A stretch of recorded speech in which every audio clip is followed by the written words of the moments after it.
So what's your opinion on all these catastrophe theories, such as Doomsday, the year 1212, and many others?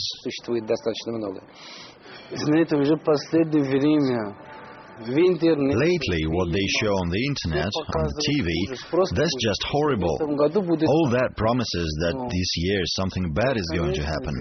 I think positively. I hope that God created us not to destroy the world and kill everybody in one day. But it's us who bring this day closer. If we think in a correct way, I mean positively, any year can bring us only luck and happiness. But if we think negatively, we attract bad things to us. All those films we watch, like US catastrophe films, when everything is being destroyed, that influences us in a bad way.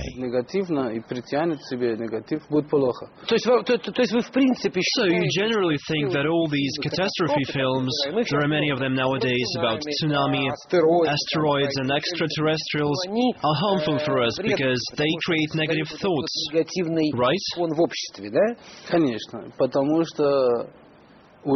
course. I have received a lot of calls with one and the same question. What will happen to us in the year 2012? Everybody is afraid, and fear is like a virus. It influences our future. We must not think so. I repeat once again, we all should think positively and try to forget apprehensions about 2012.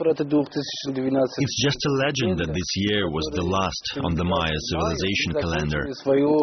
And everybody thinks that it will be doomsday. This day will never come. But there will be a lot of destruction because we think negatively. I have a watch in my hand here with an installed calendar until the year 2099. But that doesn't imply that 2099 will be the last year. Exactly so. It does not mean anything. But the thing is that scientists, American scientists, want to make films and to base them on fear. People believe, buy DVDs and go to the cinema and watch attentively. But for them, it's just a way of making money. It's a business. But for the future of mankind, it's just awful what they've done. You are very religious and you are from a Muslim country. What is your religion's opinion about your abilities and all that occultism? For example, the Orthodox Church in Russia does not welcome it. The Russian religion is very conservative about these issues. That's right. That's why I do not call myself a psychic, but I say that I'm a doctor. You know, if you had the ability to know what will happen in the future, you would not keep silent. You would wish to share this knowledge. And I'm not a foreteller. I describe my visions and I draw. Soon there will be an exhibition of my pictures. They explain what it all means and what we need to do. Since the old times, there have been people who can feel something. They have always been, and they will be. And there is a way in which religion is right to be against it. There are psychics, and this word has recently become very popular, who use people when they are in need. They are quacks. They abuse people to earn money. But anyway, there have always been, and there will be, people with a special gift.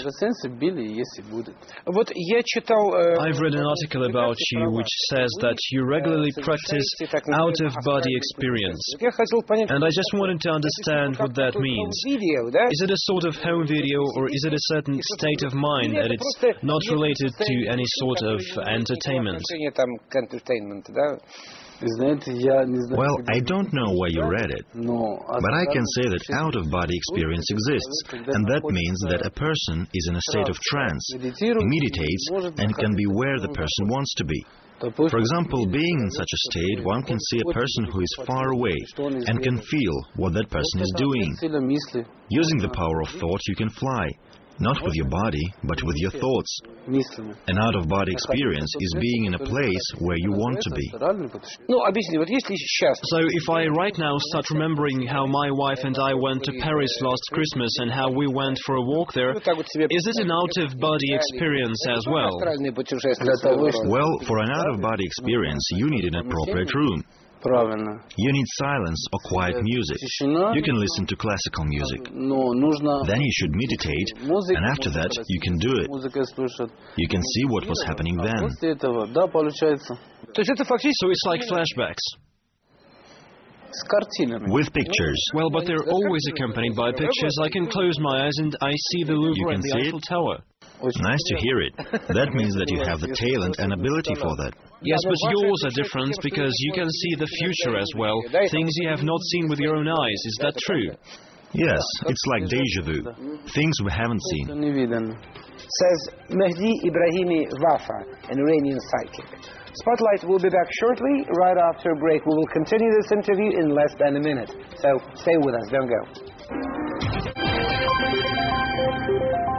Welcome back to Spotlight. I'm Al, and just a reminder that my guest here today is Mehdi Ebrahimi Vafa, an Iranian psychic. We're talking about the coming new year, of course. Mehdi, we started talking about out-of-body experiences and reading people's minds and other things. You mentioned a large number of people who call themselves healers, and that you do not consider or call yourself one of them. You say that many people come to you and that in general, in Russia, especially in the hard times like today's crisis, people come more often for help to people who seem to have some unusual abilities.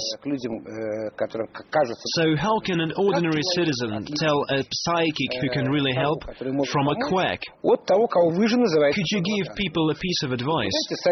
I do not think that it contradicts your professional ethical code, does it?